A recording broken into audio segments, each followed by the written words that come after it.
আমরা যারা আসছি তারা একবার জোরে একবার আল্লাহু আকবার বলবেন। নারায়ে তাকবীর। আর একটু জোরে আল্লাহু আকবার।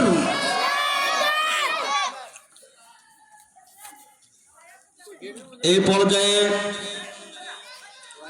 বিশিষ্ট ইসলামী চিন্তাবিদ, যুগোপযোগী আলোচক, উদয়মান তরুণ বক্তা হাফেজ কারি আলী হাসান মুজাহিদি সাহেব, হাফেজ কারি আলী হাসান মুজাহিদি সাহেব, মুহতামিম আহমদিয়া হাফিজিয়া কওমি মাদ্রাসা নিমতলা শেরপুর।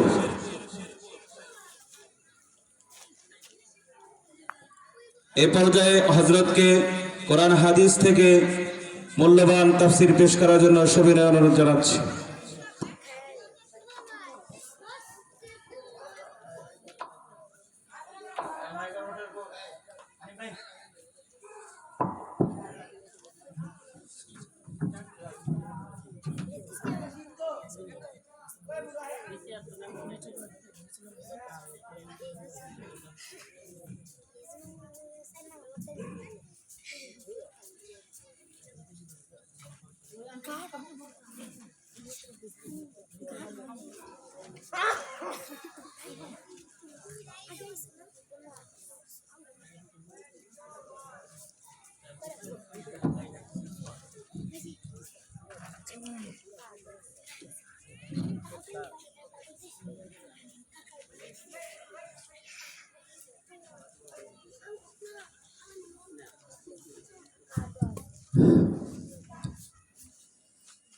السلام عليكم ورحمة الله وبركاته.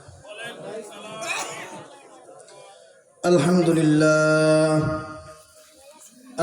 لله نحمده ونستعينه ونستغفره ونؤمن به ونتوكل عليه ونعوذ بالله من شرور أنفسنا ومن سيئات أعمالنا. من يهد الله فلا مضل له ومن يضلله فلا هادي له. ونشهد أن لا إله إلا الله وحده لا شريك له، لا جد له ولا ند له ولا مثل له ولا مثال له. ونشهد أن سيدنا ومولانا محمدا عبده ورسوله. فقد قال الله تعالى في كلامه المجيد وفي فرقانه الحميد. أعوذ بالله من الشيطان الرجيم. بسم الله الرحمن الرحيم. كل نفس ذائقة الموت وإنما توفون أجوركم يوم القيامة. فمن زحزح عن النار وأدخل الجنة فقد فاز وما الحياة الدنيا إلا متاع الغرور.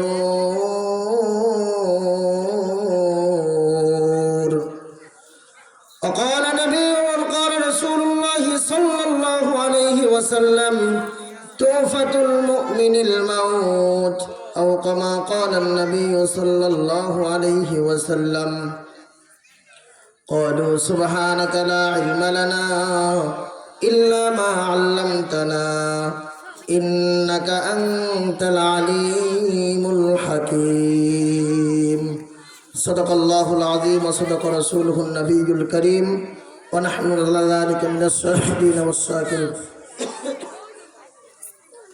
শামসুল উলুম হামিউস সুন্নাহ মডেল মাদ্রাসার উন্নতি কল্পে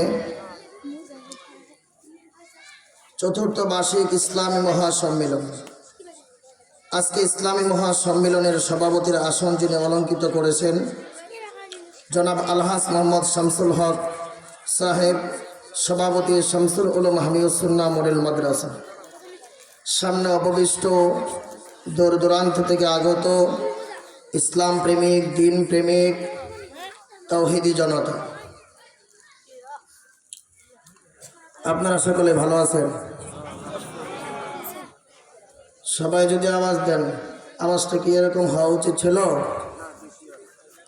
আমি শুরুতেই আপনাদেরকে একটা প্রশ্ন করব, আশা করি আপনারা আমার সাথে সকলেই প্রশ্নের উত্তরটা দিবেন। সবারই জানা আছে ইনশাআল্লাহ, এমন প্রশ্ন করব না যেটা আমাদের ইলমের মধ্যে নাই। প্রত্যেকের ইলমের মধ্যেই প্রশ্নটা উত্তরটা আছে, এই জন্য সবাইকে আমি প্রশ্নটা করব। এটা জিজ্ঞেস করবো না আলহামদুলিল্লাহ রাব্বিল আলামিন এর অর্থটা বলেন, এটা জিজ্ঞাসা বলেন। আপনাদের দিলের মধ্যে, ইলমের মধ্যে, জানার মধ্যে যে প্রশ্নের উত্তরটা পাওয়া যাবে সেটাই জিজ্ঞেস করবো ইনশাআল্লাহ। বলেন তো, আপনাদের এই সমাজে, আপনাদের এই অঞ্চলে মুরগি বাচ্চা দেয় কিনা? যারা বলে নাই তারা জানে না। আপনাদের এই সমাজে, আপনাদের এই অঞ্চলে মুরগি বাচ্চা দেয় কিনা? মুরগি কি বাচ্চা দেয় না? ডিম আগে দেয় না বাচ্চা আগে দেয়? ডিম যদি খায় ফেলাম যায়, পরে কি মুরগি বাচ্চা দিবে? মুরগি ডিম দেওয়ার পরে সাথে সাথেই বাচ্চা দেয় নাকি এটাকে তাপ দেয়? তাপ দেওয়ার পরে তাপে বসে, বসার পরে ডিমগুলা ছড়িয়ে ছিটিয়ে আছে। বলেন, মুরগি তার যতটুকু চেষ্টা, সাধ্যমতো চেষ্টা করবে ঠোঁট দিয়ে, পা দিয়ে লেড়ে চেড়ে নিচে নিয়ে আসার জন্য, করবে কিনা? এরপরেও সাধ্যের বাহিরে যেগুলো আছে ওগুলা কি ফুটাবে? ওগুলা কি বাচ্চা দিবে? আপনাদের বাসায় ওই ডিমগুলাকে কি বলে? কি বলে? কাঞ্জা। হ্যাঁ, কাঞ্জা ডিম বা নষ্ট হয়ে গেছে এই ডিম। আমরা কি কাঞ্জা ডিম হব নাকি একেবারে মূলত মুরগির নিচে থেকে বাচ্চার রূপ ধারণ করবো? কোনটা হবো বলেন? এজন্য আল্লাহকে খুশি করতে রাজি কে কে আছে? দুই হাত উঁচু করে দেখায়। হাত দুইটা কেউ নামাবেন না। আল্লাহকে খুশি করার জন্য একটু দাঁড়ায় যায়, সকলে জিকির করি আর আগায় আসি। লা ইলাহা ইল্লাল্লাহ, জোরে লা ইলাহা ইল্লাল্লাহ। আসমানের মালিক যেই আল্লাহ, জমিনের মালিক সেই আল্লাহ, জোরে লা ইলাহা ইল্লাল্লাহ। হইল না? হইল না? এই যে ফাঁকা জায়গা থেকে গেল, ফাঁকা জায়গা থেকে গেল, হইল না? মেহেরবানি করে একেবারে সামনে একে অপরকে লাগে বসে। বাহিরে যে সমস্ত যুবক ভাইরা আছেন, আমি আপনাদের প্রতি দৃষ্টি আকর্ষণ করছি, মেহেরবানি করে আজকের এই বসাটা যেন আমার জান্নাতে যাওয়ার একটা পথ তৈরি হয়ে যায়। রাজি আছেন ইনশাল্লাহ? তাই শয়তানকে জায়গা না করে দিয়ে একটু মেহেরবানি করে সামনের জায়গাটা বন্ধ করে দেয়, আমার আলোচনা সুন্দর হবে ইনশাল্লাহ। আপনারা যদি এলোমেলো অবস্থায় থাকেন তাহলে আমি আলোচনা করতে পারবো না। আমার মুরগির মতো ঠোঁট নাই যে আমি এটাকে ঠুকরে নিয়ে আসবো। আমার মুরগির মতো ঠোঁট নাই যে ঠুকুর দিয়ে নিয়ে আসবো। এই জন্য আগেই বলছিলাম আপনাদেরকে, মেহেরবানি করে যে যাবেন, তো অনেকে ইচ্ছা করতেছেন যে আমি তো অল্প কিছুক্ষণ পরে চলে যাব, তাহলে মাঝখানে বসলে যদি আবার বেকার সৃষ্টি হয়ে যায়। বসো, অনেকের ধারণা এরকম আছে না নাই বলেন? অনেকে ভাবতেছে আমি তো কিছুক্ষণ পরে চলে যাব, তো মাঝখান থেকে উঠলে যদি বেকার সৃষ্টি হয়ে যায়, তো আপনি আগায় আসেন, যখন আপনার মন না চাবে তখন চলে যাবেন। একটু আগায় আসেন, এই জায়গাটা সুন্দর দেখা যায়। আপনারা বলেন, আপনারা একজন এইখান থেকে স্টেজে আসেন, আইসে আমার জায়গাতে বসবেন, বৈশা দেখবেন মাঝখানে ফাঁকা, দুই সাইড বড়া, আলোচনা কতটুকু বের হয় বুঝবেন আপনারা। আসেন আসেন, সামনে আসেন।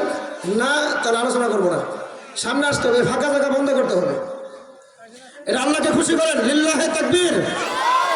একটু মেহরবানি করে বাবা, একটু মেহরবানি করে বন্ধ করে দেন। আমি বললে শেরপুর জায়গায় কবো, জামালপুরের মানুষ বলা না। একটু বাবা কষ্ট করে সামনে জায়গাটা বন্ধ করে দেয়। আমি শেরপুর জায়গায় বলবো, মাহফিলে গেছিলাম, লোকগুলো অনেক ভালো। চান কি চান না এটা বলেন? আপনার জায়গার সুনাম হোক, এটা আপনি চান না? আপনার ভালো বলে এটা আপনি চান না? আওয়াজ দিয়ে বলেন লিল্লাহে তাকবীর। সম্মানিত হাজিরিন, আমি আপনাদের খেদমতে পবিত্র কুরআনুল কারীমের একটু আয়াতে কারিমা তিলাওয়াত করেছি। শেষ নবী মহানবী জনাবে মুহাম্মদুর রাসূলুল্লাহ সকলে পড়ি সাল্লাল্লাহু আলাইহি ওয়াসাল্লাম। সেই মহানবীর অসংখ্য অগণিত হাদিস থেকে একটি হাদিসের অংশ বিশেষ তিলাওয়াত করেছি। রব্বে কারিমের কাছে তৌফিক কামনা করি, আল্লাহ তাআলা যেন তিলাওয়াতকৃত আয়াত ও হাদিসের আলোকে আমলের নিয়তে ইখলাসের সাথে কথা বলা ও শ্রবণ করা তৌফিক দান করেন। সকলে পড়ে আল্লাহুম্মা আমিন। আল্লাহ রাব্বুল আলামিন এই দুনিয়াতে মানুষ সৃষ্টি করেছেন। মানুষ সৃষ্টি করার পরে আল্লাহ তাআলার মানুষ সৃষ্টি করার পিছনে যে উদ্দেশ্য, যে কারণে আল্লাহ তাআলা মানুষ সৃষ্টি করেছেন, একজন মানুষ যদি নিজের জীবন চালানোর জন্য দুনিয়াতে শান্তি, কবরে শান্তি, হাসরে মুক্তি পেয়ে আল্লাহর জান্নাতে পৌঁছতে চায়, তাহলে এই মানুষ কোরআনের বাহিরে চলে কখনোই সম্ভব হবে না আল্লাহর জান্নাতে পৌঁছে। আপনাদের জ্ঞানে কি বলে, আল্লাহর কোরআনের বাহিরে চলে কি আমরা জান্নাত পাবো? দুনিয়াতে সুখ পাবো? কবরে সুখ পাবো? হাসরের মুক্তি পাবো? কশ্চিনকালেও না। আমি আপনাদের সামনে যে আয়াতে কারিমা তিলাওয়াত করেছি, আয়াতের দৃষ্টিভঙ্গির দিকে বাস্তবতা নিয়ে কিছু কথা বলবো। এই দুনিয়াতে আল্লাহ রাব্বুল আলামিন আল্লাহ তাআলাকে নিয়ে অনেকের অনেক কথা আছে। আল্লাহ, অনেকেই আস্তিক নাস্তিক যারা আছে, আমরা তো মুসলমান, আমাদের মতে আল্লাহ কয়জন বলেন তো? সবাই বলেন না। আমাদের মতে আল্লাহ কয়জন? আবার বলেন আমাদের মতে আল্লাহ কয়জন? একবার জবান খুলে উচ্চ আওয়াজে আল্লাহকে ডাক দেন তো, একেবারে মুখ ভরে আল্লাহকে ডাক দেন, আল্লাহ। বলেন তো দুনিয়াতে আরো কোন নাম আছে জপলে শান্তি পাওয়া যায়? আমরা এমন এক মালিকের গোলাম আমরা, যে মালিকের নাম যতবার জপবো, যতবার বলবো, ততবারই শান্তি। এমন এক খোদার অনুসারী আমরা, এমন এক খোদার অনুসারী আমরা। অনেকেই বলে আল্লাহ বলতে কিছু নাই, নাউজুবিল্লাহ। অনেকেই বলে আল্লাহ বলতে কিছু নাই। অনেকেই বলে দুনিয়া এমনি হওয়ার সময় হয়েছে, তো দুনিয়া হয়ে গেছে। হিন্দুদের বিশ্বাস, তারা 33 কোটি দেবতার পূজা করে তারা। আমরা মুসলমান, আমাদের আল্লাহ একজন। আমাদের আল্লাহ কয়জন? কিন্তু আমি যে আয়াতে কারিমা তিলাওয়াত করেছি, এখানে একটা শব্দ আছে, যে শব্দটা আমরা প্রতিনিয়ত শুনতে পাই, কুল্লু নাফসিন যায়িকাতুল মাউত। যখন আমি আপনি জানাজার নামাজে যাই, এই শব্দটা অনেকেই বলে, কে বলে না। এই যে মৃত্যু, এই শব্দটা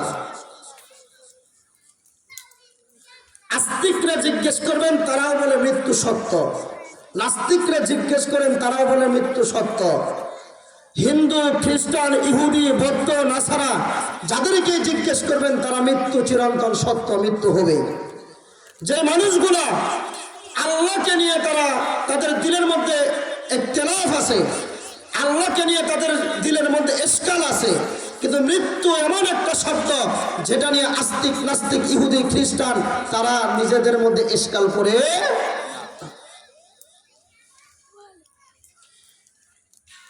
এই মৃত্যুটা ইমানদারের জন্য আল্লাহ রাসূল বলেছেন একটা হাদিয়া।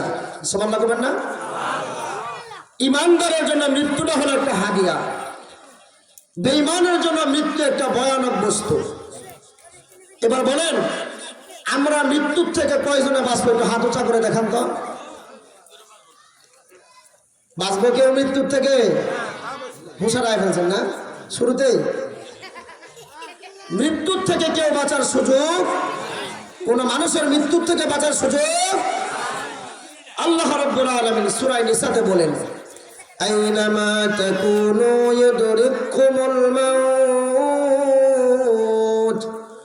ওয়ালাউ কুনতুম ফি বুরুজিম মুশাইয়াদা।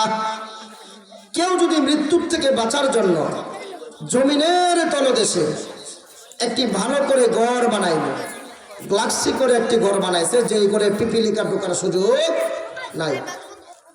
আল্লাহ রাব্বুল আলামিন বলেন, ওহে দুনিয়ার মানুষ, মৃত্যু থেকে বাঁচার জন্য তোমরা জমিনের তলদেশের মধ্যে একটা ঘর বানাইলা, ওই ঘরের ভিতরে পিপিলিকা যাওয়ার সুযোগ নাই।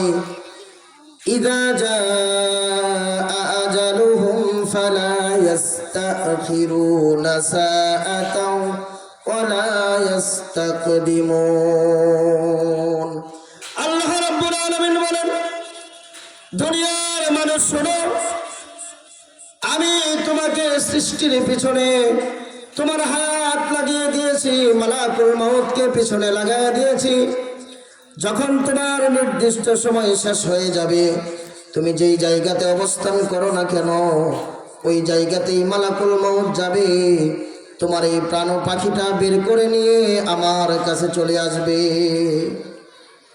কুল্লু নাফসিন যায়িকাতুল মাউত। প্রত্যেকটা প্রাণীকে মৃত্যুর স্বাদ আস্বাদন করতে হবে। এই আস্বাদনটা এখানে শেষ নয়, আস্বাদন করলে শেষ হয়ে গেল না। এই দুনিয়াটা হলো রাসূল সাল্লাল্লাহু আলাইহি সাল্লাম বলেছেন, এই দুনিয়া হলো মুমিনের জন্য একটা জেলখানা। এই দুনিয়া হলো মাসির মাথা সম পরিমাণ সময়। এই দুনিয়াটা থাকার জায়গা না। এই দুনিয়াতে তুমি থাকা অবস্থায় যত বাহাদুরি করো না কেন, এই দুনিয়াতে থাকা অবস্থায় নিজেকে বড় বড় পরিচয় দাও না কেন, ইযা জাআ আজালুহুম ফালা ইস্তাখিরুনা সাআতাও ওয়ালা ইস্তাকদিমুন।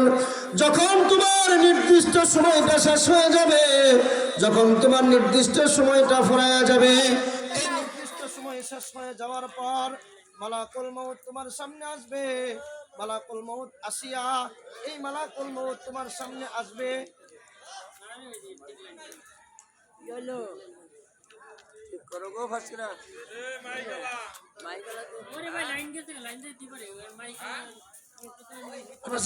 লা ইলাহা ইল্লাল্লাহ, লা ইলাহা ইল্লাল্লাহ।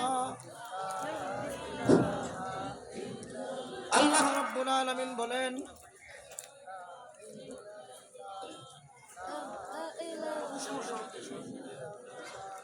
লা ইলাহা ইল্লাল্লাহ, লা ইলাহা ইল্লাল্লাহ। আল্লাহ রাব্বুল আলামিন বলেন, তুমি যেখানে থাকো না কেন, মালাকুল মউত তোমার সামনে আসবে, নির্দিষ্ট সময়ে তোমার সামনে আসবে। ওই সময় তুমি মালাকুল মউতের হাত থেকে বাঁচতে পারবে না। কুল্লু নাফসিন যায়িকাতুল মাউত। মৃত্যুর স্বাদ তোমাকে আস্বাদন করতে হবে। আমি আপনাদেরকে জিজ্ঞেস করি, মৃত্যুর পরে আমাদের আরো থাকার জায়গা আছে না নাই? এই দুনিয়াটার ক্ষণস্থায়ী। দুনিয়া কি? এই দুনিয়া হলো ক্ষণস্থায়ী। আমাদের চিরস্থায়ী ঠিকানা কোথায়? কবর থেকে শুরু করে জান্নাত পর্যন্ত আমাদের চিরস্থায়ী ঠিকানা। আবাদুল আবাদ জিন্দেগি বলা হয়। কবরটা হলো কারোর জন্য রাসূলের বাসায় জান্নাতের বাগান। এই কবরটা হলো রাসূলের বাসায় কারোর জন্য জাহান্নামের গর্ত। মুসলমান ভাইরা আমার, আল্লাহ রাব্বুল আলামিন আপনাকে আমাকে দুনিয়ার জমিনে পাঠাইলেন। দুনিয়ার জমিনে পাঠাইয়া আল্লাহ বললেন, আমার আনুগত্যশীল হও। আল্লাহ রাব্বুল আলামিন বলেন, আমার প্রিয় বান্দা হওয়ার জন্য আমি তোমাদেরকে যে বিধিবিধান দিয়েছি, যে নিষেধগুলো করেছি, নিষেধ থেকে নিজেকে বাঁচায় রাখো, যে আদেশগুলো করেছি আদেশের মধ্যে নিজেকে সম্পৃক্ত করে রাখো। আল্লাহ রাব্বুল আলামিন বলেন, ওয়ামা খলাকাতুল জিন্না ওয়াল ইনসা ইল্লা লিয়াবুদুন। আল্লাহ রাব্বুল আলামিন বলেন, আমি তোমাকে বানাইলাম আমার ইবাদত করার জন্য। কার ইবাদত? কার ইবাদত? সকলের পরি কার ইবাদত? আমাদেরকে আল্লাহ কার ইবাদতের জন্য বানাইছেন?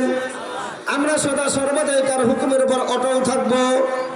আমরা যদি কবরে শান্তি চাই কাকে মানতে হবে? হাসরে যদি মুক্তি চাই কার বিধান মানতে হবে? জান্নাত যদি যাইতে চাই কাকে খুশি করতে হবে? আল্লাহকে খুশি করে ছাড়া যদি অন্য কারোর খুশির ইবাদত করি, জান্নাতে তো যাবোই না, জান্নাতের শুকরানাও খুঁজে পাবো না। এই জন্য আল্লাহ রাব্বুল আলামিন বলেন, বান্দারে আমি তোমাকে বানাইলাম আমার ইবাদত করার জন্য। আমার ইবাদত ছাড়া অন্য কারোর ইবাদত করে কিন্তু জান্নাত পাবে না। এই যে আল্লাহ আমাদেরকে আল্লাহর ইবাদতের জন্য বানাইলেন।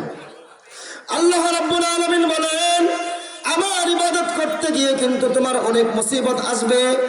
আমার ইবাদত করতে গেলে অনেক বিপদ আসবে, অনেক মুসিবতে তোমাকে পড়তে হবে। এই মুসিবতগুলোকে মুসিবত মনে করা যাবে না।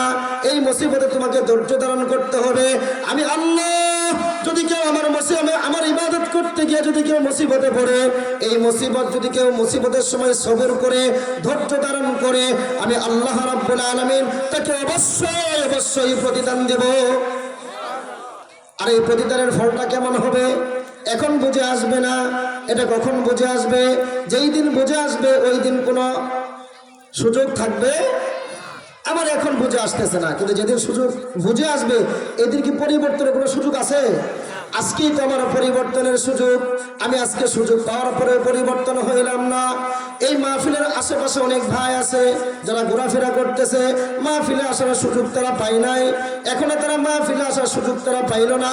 এই প্যান্ডেলের নিচে যত জায়গা আছে, এই জায়গাটুকুকে আল্লাহ রাব্বুল আলামিনের হাবিব রাসূল আরবি সাল্লাল্লাহু আলাইহি ওয়াসাল্লাম বলেন, এটা তোমাদের দৃষ্টিতে তোমাদের চামড়ার চক্ষুর দ্বারা বোঝা যায় এটা একটা দুনিয়াতে তুমি হাই স্কুল মাঠে বসে আছো। আল্লাহর কাছে এই জায়গাটা বড় দামি, আল্লাহর কাছে এই জায়গাটা বড় প্রিয়। আল্লাহ বলেন, এই জায়গাটা আমার বেহেশতের সমপরিমাণ। দুনিয়াতেই তুমি বেহেশত পাওয়ার পরে বেহেশতের বাহির দিয়ে ঘুরো, হাসরে তুমি কেমনে থাকবা? হাসরে কেমনে তুমি বেহেশতের সুঘ্রাণ পাবা? এখনই তো দুনিয়ার মধ্যে জান্নাত আমার জন্য তৈরি করে দিল। কই আমি তো বুঝলাম না। ওলামায়ে হযরতটা বলেন, আমি খেয়ালও করি না। এই হলো আমার চলার অবস্থা। আমি যদি দুনিয়াতে জান্নাত পাওয়ার পর জান্নাতটা যদি হারায় ফেলি, এই জান্নাতটা যদি আমি গ্রহণ করতে না পারি, এই জান্নাতের ভিতরে ঢুকতে না পারি, তাহলে পরবর্তী জান্নাতটা আমি কেমনে আশা করি? এটাকে আমার জন্য বোকামি না ভালো বলেন? এই যে জান্নাতের বাগান, এটা কি বিশ্বাস হয় আপনাদের? কারা কারা বিশ্বাস করে জান্নাতের বাগান? হাত উঁচু করে দেখা। হাত নামাবেন না, হাত নামাবেন না, আরো উঁচা করেন। ওগো মালিক, তুমি তাকায় দেখো, তুমি যে জান্নাতের ঘোষণা দিয়েছ, তোমার বান্দারা জান্নাতের ভিতর ঢুকে পড়েছে, জান্নাতের ভিতর তারা ঢুকে আসে, হাত উঁচু করে তোমাকে দেখাচ্ছে। মালিক, তুমি হাসরের ময়দানে এই জান্নাতকে জড়িয়া বানাইয়া, এই দুনিয়াতে এই জান্নাতের প্যান্ডেলে বসাকে উসিলা বানাইয়া তুমি আমাদের সকলকে মাফ করে জান্নাতের মেহমান বানায়া দিও। উচ্চ সুরে বলেন আমিন। হাত নামান। আল্লাহ রাব্বুল আলামিন আমাদেরকে যে কারণে দুনিয়াতে পাঠাইলেন, কারণটা কি বলেন? আল্লাহর আনুগত্য করার জন্য। এই কারণটা কি? আল্লাহর আনুগত্য করার জন্য। এখন যে আমরা এই প্যান্ডেলের নিচে বসলাম, আসলাম, বসলাম, বাহিরে যারা আসতে পারে নাই এদের জন্য, এদের নসিবটা কি ভালো না খারাপ? আমরা যারা ঢুকে পড়ছে জান্নাতের ভিতরে, আমাদের জন্য ভালো না খারাপ? আমরা জান্নাতের ভিতরে আছি, আমাদের জন্য ভালো। এখানে আসার তৌফিক আমাদেরকে কে দিয়েছেন? জোরে বলেন, কে দিয়েছেন? এখন যারা বাহিরে আছে তাদেরকে নিয়ে আসার সুযোগ আমাদের আছে। আমরা কি তাদেরকে ডাকপড়া নিয়ে আসার জন্য? আমার একটা ভাই দুনিয়াতেই জান্নাতের বাহিরে থাকবে, এটা কি আমরা চাবো? বলেন চাবো? আমাদের উচিত হলো আমার যে সমস্ত ভাই এখনো জান্নাতের বাহিরে আছে কেমনে বুঝিয়ে সুঝিয়ে তাদেরকে জান্নাতের ভিতরে ঢুকানো যায় এই পরিকল্পনা আমাদের দরকার আছে না নাই? উম্মতের ফিকির দিলের মধ্যে যদি না থাকে, উম্মতের ফিকির যদি দিলের মধ্যে না থাকে তাহলে কেমন উম্মত আমি হলাম বলেন? আপনারা খাজা মঈনুদ্দিন চিশতি রহমাতুল্লাহর নাম শুনছেন তো? শুনেন নাই কেউ আছেন এখানে? খাজা মঈনুদ্দিন চিশতি রহমাতুল্লাহ আলাইহি, খাজা মঈনুদ্দিন চিশতি রহমাতুল্লাহ আলাইহি উস্তাদ ছিলেন হযরতে হারুন বসরি রহমাতুল্লাহ আলাইহি। একদিন হারুন বসরি রহমাতুল্লাহ আলাইহি বলেন,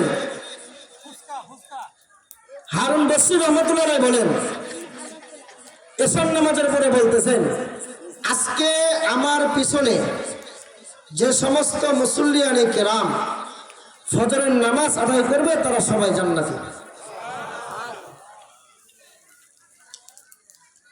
এই সংবাদ বাহিরে যারা পৌঁছাবে তারা জাহান্নামে।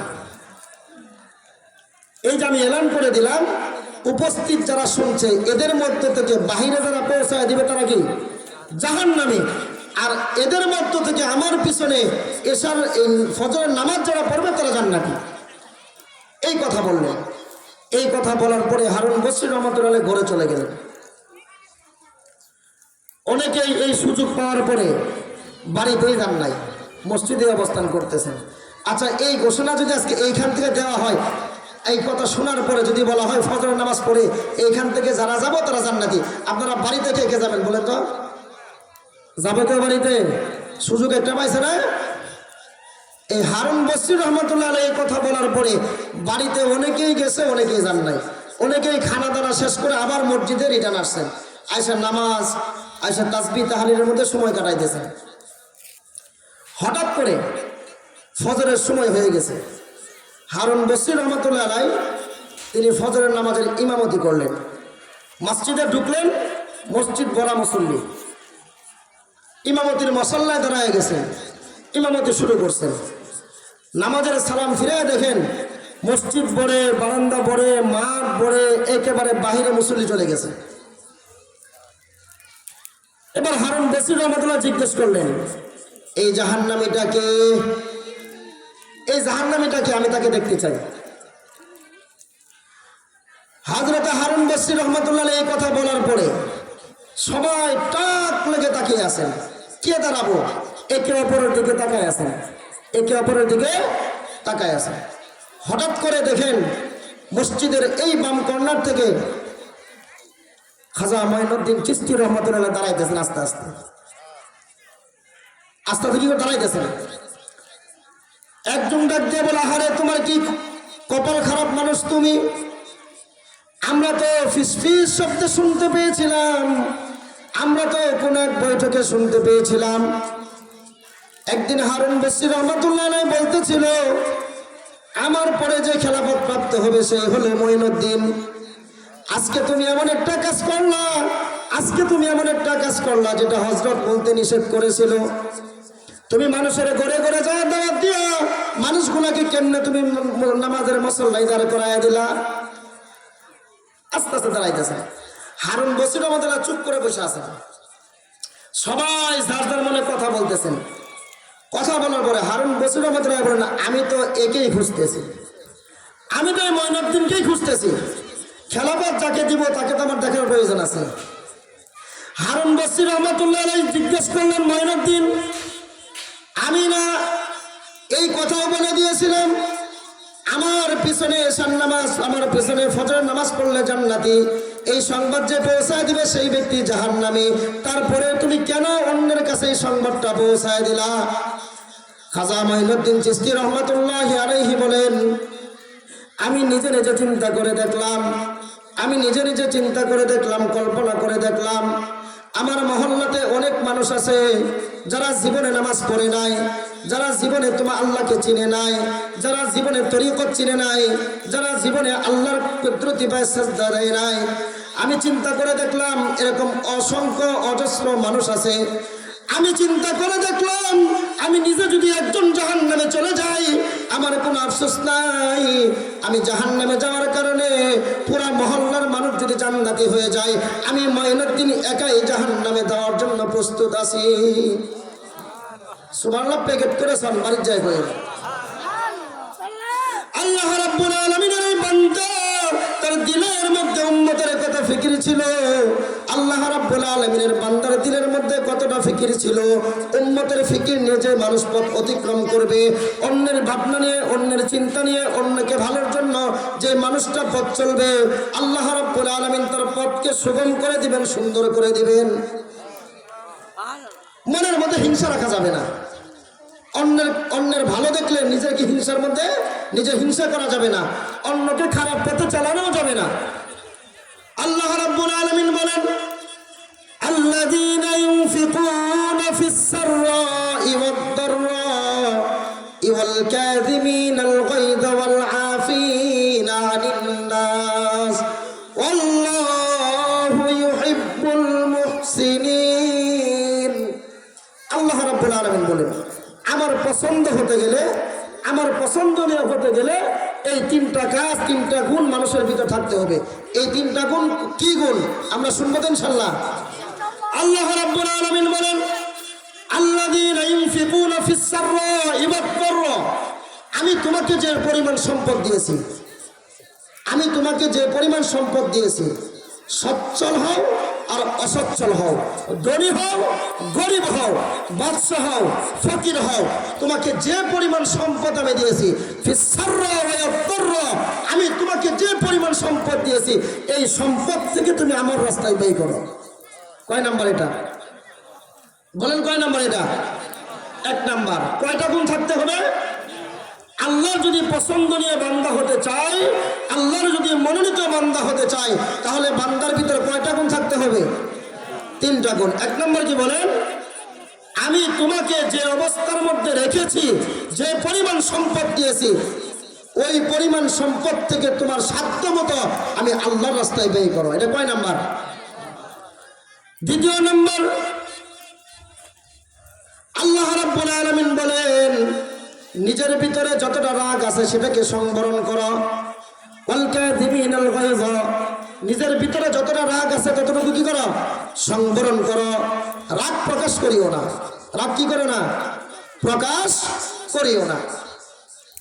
ওয়াল আফিনা আনিন নাস, যার জন্য তুমি রাগ করেছো, যার উপর রাগ করেছো, এই ব্যক্তিটাকে ক্ষমা করে দাও। এটা কয় নাম্বার? তিন নাম্বার। এক নাম্বার কি? তোমাকে যে পরিমাণ সম্পদ দিলাম, ওই পরিমাণ সম্পদ থেকে তুমি যে অবস্থায় থাকো, ওই পরিমাণ সম্পদ থেকে তোমার সাধ্য মতো আমার রাস্তায় ব্যয় করো। দুই নাম্বার, নিজের ভিতরে যে একটা রাগ আছে, ক্রোধ আছে, এটাকে তুমি সংবরণ করো। তিন নাম্বার হচ্ছে যার উপরে রাগ করেছ, ওই ব্যক্তিকে ক্ষমা করে দাও। হযরত আলী ইবনে হুসাইন রাদিয়াল্লাহু তাআলা আনহুর একটি দাসী ছিল। আলী ইবনে হুসাইন রাদিয়াল্লাহু তাআলা আনহু তিনি গোসল করবেন। এই মুহূর্তে দাসীকে বললেন, বাদীকে বললেন, তুমি একটু পানি গরম করো। এই বাদী পানি গরম করলেন। গরম পানি আলী ইবনে হুসাইনের কাছে নিয়ে আসার আগে, কাছাকাছি যখন চলে আসেন, হঠাৎ কিছু একটার মধ্যে উষ্টা লেগে পানিটা তার গায়ে পড়ে গেছে। আচ্ছা বলেন, এই সময় আলী ইবনে হুসাইনের রাগ হওয়ার কথা কিনা? গরম পানি গায়ে পড়লে, চামড়া পুড়ে গেলে রাগ হবে, এটাই স্বাভাবিক। রাগ হবে, এটাই স্বাভাবিক। বাদী খেয়াল করে দেখলেন, আলী ইবনে হুসাইন শুধু রাগ করে নাই, তার গা থেকে তার চেহারাটা রাগে লাল হয়ে গেছে। অবস্থায় ওই বাদী আলী ইবনে হুসাইনের সামনে বলে ফেললেন, ওয়াল কাযিমিনাল গায়যা। এই কথাটা শোনার পরে আলী ইবনে হুসাইন একেবারে চমকে উঠলেন। বাদী কি বলে এটা? এর অর্থ হচ্ছে নিজের রাগকে কন্ট্রোল করো, নিজের রাগকে সংবরণ করো। এই বাদী যখন এই কথা বলছে, আলী ইবনে হুসাইন চমকে উঠছে। আলী ইবনে হুসাইন বললেন, আমি আমার রাগকে সংবরণ করলাম, কন্ট্রোল করলাম। এই কথা বলে বাদী ক্ষান্ত হন নাই। বাদী পরবর্তীতে বললেন, ওয়াল আফিনা আনিন নাস, যেই কারণে যার উপরে তুমি রাগ করেছো, আমার উপরে তুমি রাগ করেছো, আমি তোমাকে এটাই বোঝাই, আমার উপর রাগ করেছো, আমার উপর রাগ করেছো, যে কারণে রাগ করেছো, যার উপরে রাগ করেছো তাকে ক্ষমা করে দাও। আলী ইবনে হুসাইন বললেন, আমি তোমাকে মাফ করে দিলাম, আমি তোমাকে মাফ করে দিলাম। এবার ওই বাদী এখানেও ক্ষান্ত হন নাই। বাদী বললেন আল্লাহু ইউহিব্বুল মুহসিনিন, আল্লাহর যদি প্রিয় হতে চাও, আল্লাহর কাছে যদি প্রিয় হতে চাও, তাহলে আমাকেও তুমি মুক্ত করে দাও, আমাকেও তুমি আজাদ করে দাও। আল্লাহ রাব্বুল আলামিনের এই কুরআনুল কারীমের আয়াত শুনে আলী ইবনে হুসাইন বললেন, যাও যাও, আমি তোমাকে এই বাদীর থেকে আজাদ করে দিলাম। এখানে বাদী ক্ষান্ত হন নাই। এবার বাদী বললেন, আমার রিজক আমি কিভাবে পাবো, আমার রিজকের ব্যবস্থাও তুমি করে দাও। আল্লাহ রাব্বুল আলামিনের আয়াত আলী ইবনে হুসাইন চিন্তা করলেন, আল্লাযীনা ইউনফিকুনা ফিস সাররাই ওয়াদ দাররা, আমার যে পরিমাণ আমাকে আল্লাহ দিয়েছে এই পরিমাণ থেকেই আমি এই বাদীকে দান করে দিলাম। সুবহানাল্লাহ বলেন না?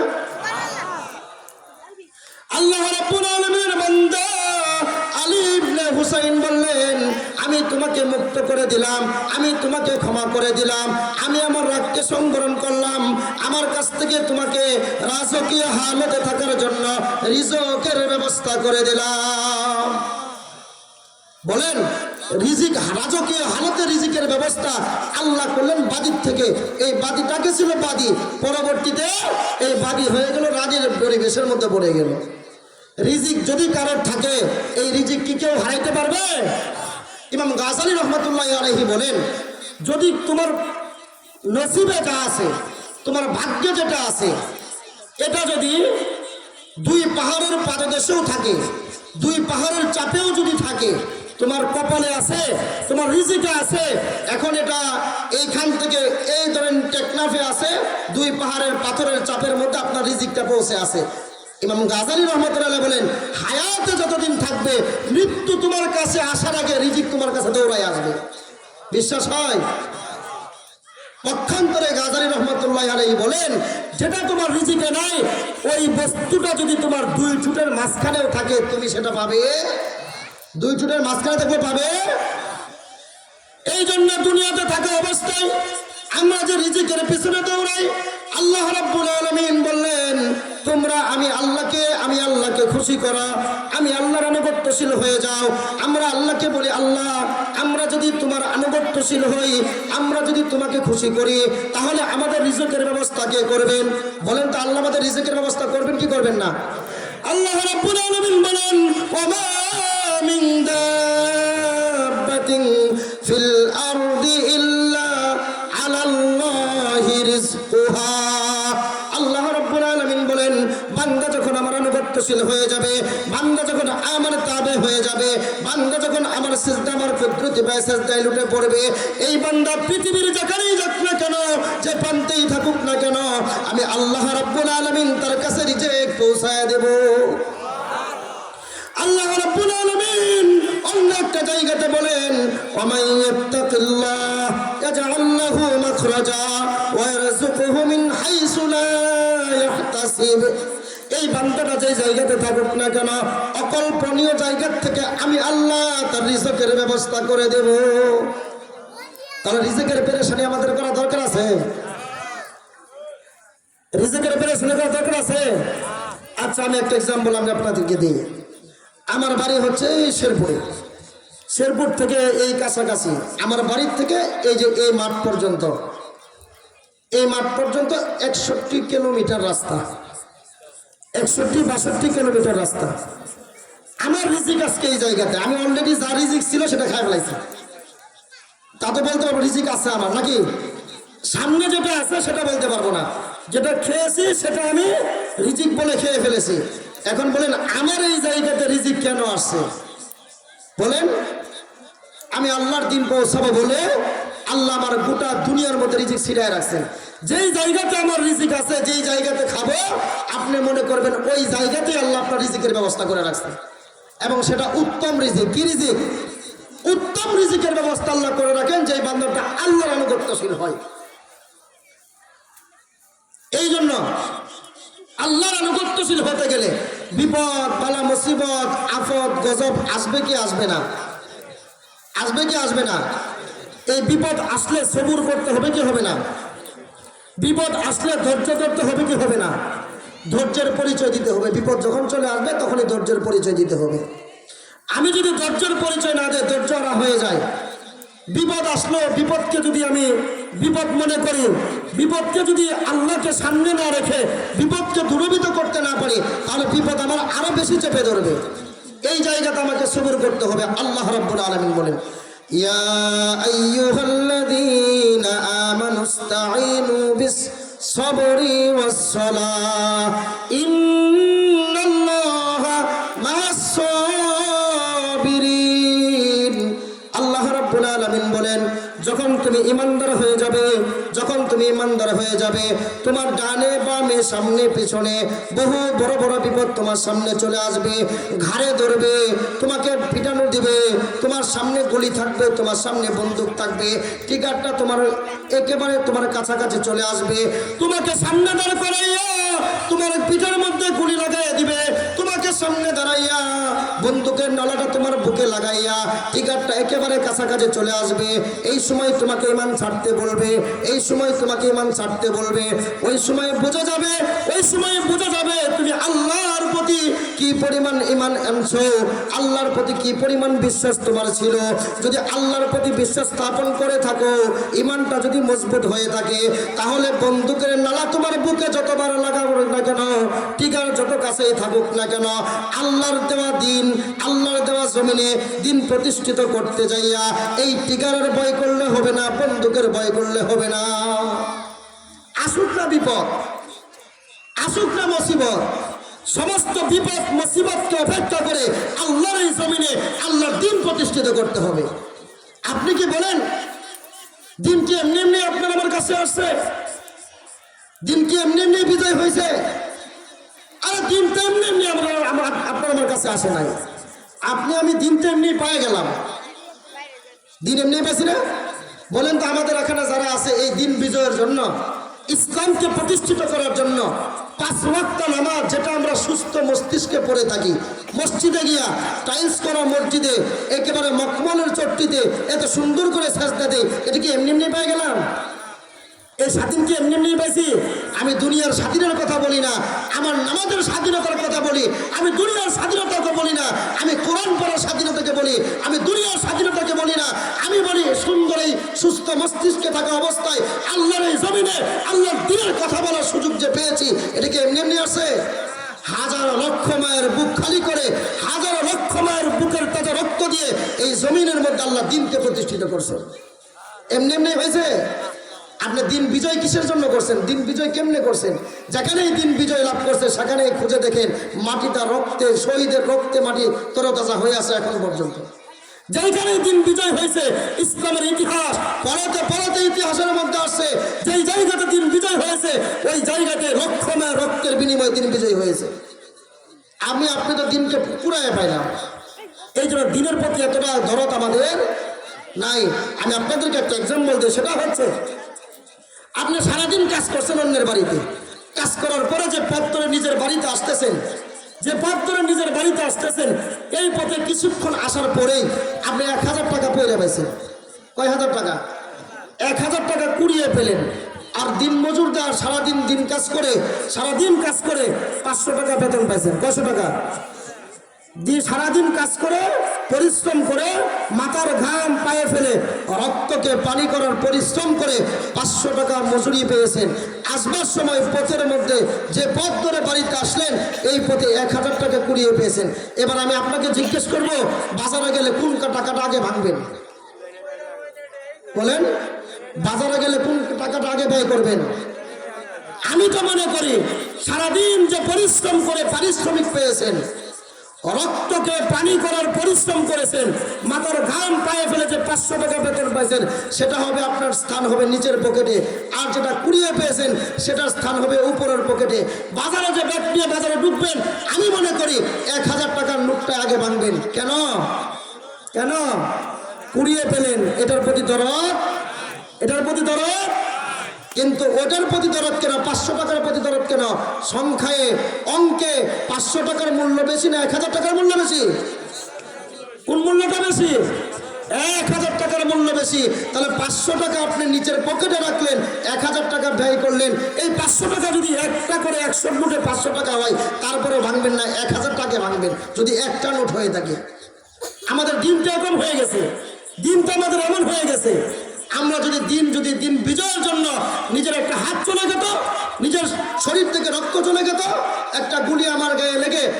যদি জমিনে চলে যাইতো তাহলে দিন বিজয়ের স্বাদ আমি আপনি বুঝতে পারতাম। কথা ঠিক কিনা? এই জন্য আল্লাহ রাব্বুল আলামিন বলেন, এই দুনিয়ার মধ্যে দিনকে প্রতিষ্ঠিত করার জন্য আমি তোমাদেরকে দুনিয়ার মধ্যে পাঠাইলাম, শক্তি দিলাম, সমর্থন দিলাম। আমি তোমাদেরকে আমার আনুগত্যশীল হতে বললাম। আমি তোমাদেরকে বললাম আমার প্রিয় বান্দা হয়ে যাও, আমার প্রিয় বান্দা হয়ে যাও, আমার প্রিয় বান্দা হয়ে যাও।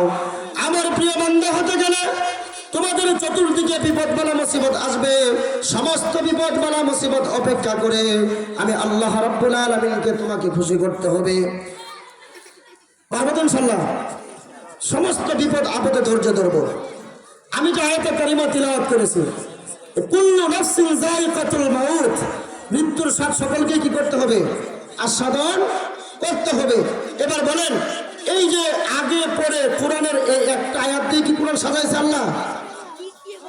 বলেন, এই যে কোরআনুল কারিমের ৬৬৬৬টা আয়াত, ৬৬৬৬টা আয়াত কোরআনুল কারিমের মধ্যে আছে। এর মধ্যে সূরা আলে ইমরানের ১৭৪ নম্বরের আয়াত, কুল্লু নাফসিন যায়িকাতুল মাউত, এই আয়াত এতটুকু দিয়েই কি কোরআন কমপ্লিট করছেন আল্লাহ? না, এই মৌতের আগে এবং পরে কিছু কথা আছে না নাই? বুঝে না? এই মৌতের আগে এবং পরে কোনো কিছু আছে, কথা আছে না নাই? আছে না নাই? আমরা আর পরে কি করব? এই যে কুল্লু নাফসিন যায়িকাতুল মাউত, এই মৃত্যুর পরে আমরা পরের জিন্দগি যেটা হবে আবাদুল আবাদ জিন্দগি, এই জিন্দগিটাকে সুখময় করার জন্য দুনিয়াতে আমাদের কিছু কাজ করা দরকার আছে না নাই? আছে না নাই? আমি সেই কাজগুলো এক মিনিটে বলতেছি। আল্লাহ যে বললেন আমার আনুগত্যশীল হয়ে যাও, আনুগত্যশীলের মধ্যে আল্লাহর যে সর্বপ্রথম হুকুম সেটা হচ্ছে নামাজ। সেটা কি? বলেন, সেটা কি? এই নামাজ আমাদের দরকার আছে না নাই? দরকার আছে না নাই? কার কার দরকার নেই হাত উঁচা করে দেখান। এই দরকার নাই? এই নামাজ কার কার দরকার আছে? দু হাত উঁচু করে দেখান। পড়বো তো ইনশাল্লাহ? পড়বো তো ইনশাল্লাহ? নামাজ যথা সময়ে ৫ ওয়াক্ত নামাজ পড়ার চেষ্টা করবো ইনশাআল্লাহ। আল্লাহর যত বিধিবিধান আছে সমস্ত বিধিবিধানের উপর নিজেকে সম্পৃক্ত করে রাখবো ইনশাআল্লাহ। একটা সময়ের জন্য আল্লাহর বিধান থেকে নিজেকে সরাবো না। নিয়ত করা যায় তো ইনশাআল্লাহ? আল্লাহ আমাদের সকলকে আল্লাহর এই জমিনে আল্লাহর দ্বীন প্রতিষ্ঠিত করার জন্য যত হুকুম আল্লাহ দিয়েছেন, যেভাবে দিয়েছেন সেভাবে নিজেরা পথ চলবো ইনশাআল্লাহ। আল্লাহ রাব্বুল আলামিন আমাদের সকলকে এই দুনিয়ার থেকে জান্নাতের পথ তৈরি করা তৌফিক দান করুন। আমা আলাইনা ইল্লাল বালাগ। আসসালামু আলাইকুম ওয়া রাহমাতুল্লাহি ওয়া বারাকাতুহু।